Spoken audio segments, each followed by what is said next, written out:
control, when everything around you was changing, God's love never changed. His faithfulness remains the same. His promises remains the same. He is the same God all the time.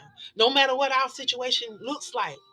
It may look like all hell is breaking loose around you, but you have to understand that He is yet moving. He's yet in control. That He would never allow anything, because y'all, He already know everything that we're gonna go through before we even go through. He already knew who was gonna be when we was inside our mother's womb.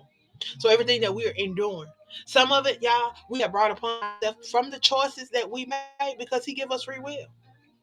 But regardless, we have to hold on to His hand and know that His hand is never changing, that His love is not going to change, that He's forever faithful, and His promises shall come to pass. While you're holding on to His unchanging hand, while you're staying the course, you got to learn how to inspire yourself. You got to learn how to speak life. Y'all, we talk about affirmations. We talk about the power of being able to speak life into ourselves. Y'all, we have that power. If we look over in Proverbs 18 and 16, and this is for the believers. If you look over to Proverbs 18 and 16, it says that we have the power to speak life or death. So, what are you speaking into your life? Are you speaking death, or are you speaking power? Are you speaking life, or are you speaking those things? Because we have that power. So we can speak life into our own soul and become a source of encouragement for everyone around us, everyone that we encounter.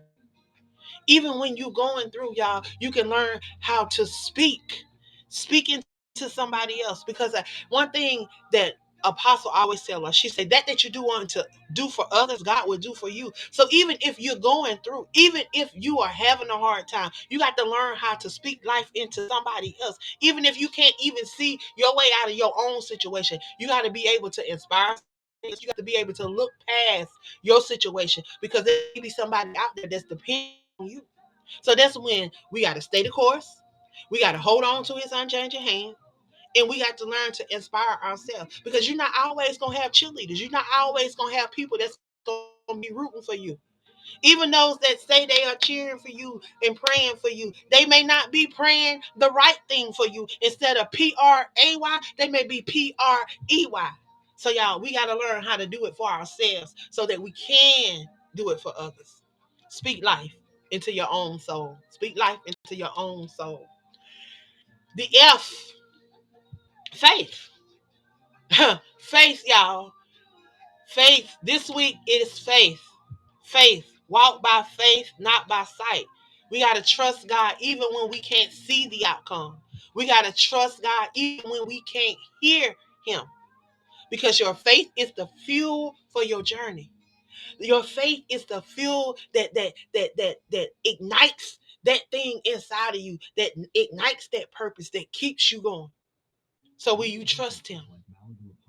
Will you trust Him when you can't see Him? Will you trust Him when you can't hear Him? Will you trust Him when all hell seems to be breaking loose around you? Will you trust Him? Will you trust Him?